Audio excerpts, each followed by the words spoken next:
গত এপিসোডে ছানার গজা আপনাদের অনেকের খুব ভালো লেগেছে, সেই জন্য ভাবলাম আমাদের বাংলায় প্রচলিত এই রসালো চৌকো গজা বানিয়ে দেখলে কেমন হয়।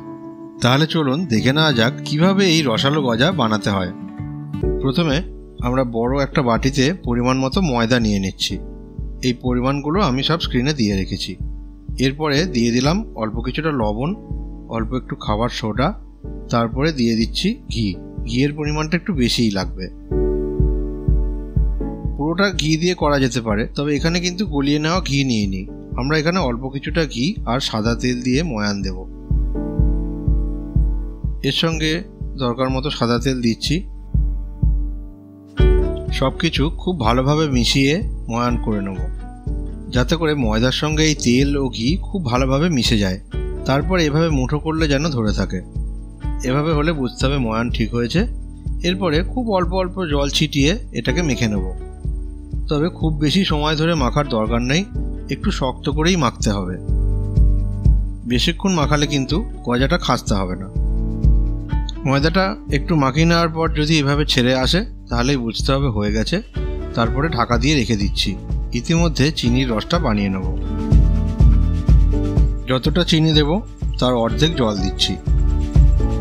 এর মধ্যে ছোট কয়েকটা এলাচ দিয়ে দিচ্ছি। তারপরে অল্প কিছুক্ষণ ফুটিয়ে নেব।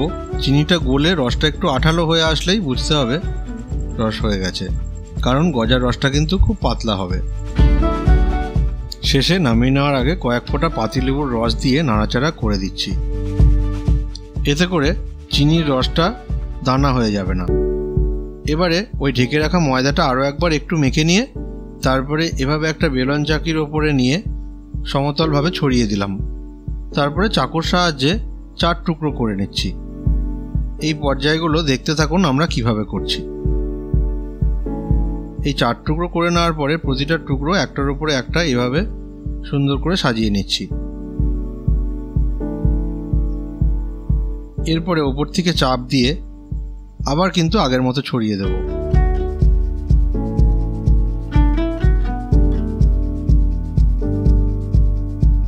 চেষ্টা করছি একটা চৌকো আকার দেওয়ার।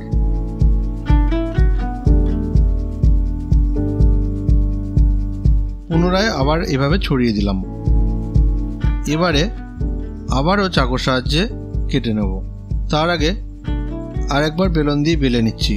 হাতের সাহায্যে চাপা একটু অসুবিধা হতে পারে। এই একটা পর্যায়ে করার পরে এই একইভাবে 3 বার করতে হবে। আরও একবার একইভাবে করে নিলাম।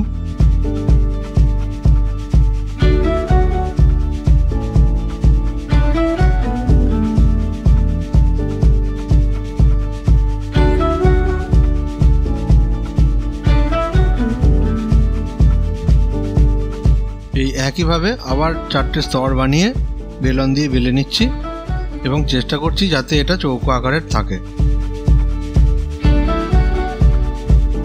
এবারে আমরা গজার আকৃতিতে কেটে নেব। তার আগে খুব সুন্দরভাবে এটাকে বেলিয়ে ছড়িয়ে নিচ্ছি, হাতের সাহায্যে চৌকো করে নিচ্ছি। হয়ে গেছে। ভিতরে অনেকগুলো স্তর কিন্তু ইতিমধ্যেই এসে গেছে। এবারে এটাকে কেটে নেব। ছোট ছোট চৌকো আকৃতিতে কেটে নিচ্ছি। আমরা যেভাবে করছি তাতে করে মাঝারি আকারের 16টা গজা খুব সুন্দরভাবে হয়ে যাবে।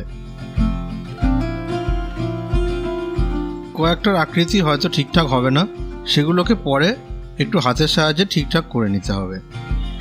এই যে দেখছেন কি সুন্দর হলো। আরও কয়েকটা একটু অসমতল হয়েছে, সেগুলোকে এভাবে আমরা সমান করে নিচ্ছি। এবারে কড়াইয়ে তেলটা কম আঁচে গরম করতে দিয়েই গজাগুলো ছেড়ে দিচ্ছি। খুব কম আঁচে ডুবো তেলে ভাজতে হবে। আর ওই যে দেখছেন আমাদের কুকিং স্টুডিওয় রাখা প্ল্যান্টের অ্যাকোরিয়াম। মাছ খুব একটা নেই, তবে গাছগুলো বেশ আছে। আচ্ছা, ইতিমধ্যে গজাটা বেশ ভাজা হয়ে গেছে, তাই একটু উল্টে পাল্টে দিচ্ছি। মোটামুটি 10 মিনিটের মধ্যে একদিকে লালচে রং হয়ে গেছে, তাই উল্টে অপর দিকটা ভাজতে দিলাম। আর মোট 20 থেকে 25 মিনিটের মধ্যে গজাটা 2 পিঠে লালচে করে ভাজা হয়ে যাবে। তারপরে তেল ঝরিয়ে তুলে নিতে হবে। এই যে দেখুন আমাদের সব গজাগুলো ভাজা হয়ে গেছে। এরপরে রসটা আরেকটু গরম করে নিয়ে গজাগুলো এতে ছেড়ে দিতে হবে। অন্তত 10 মিনিট কম আঁচে ফুটিয়ে নিতে হবে।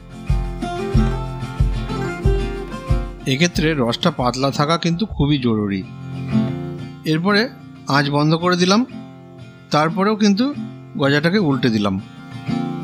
এভাবে অন্তত আধ ঘন্টা রেখে দিতে হবে। তারপরে ঠান্ডা হয়ে গেলে পরিবেশন করতে হবে।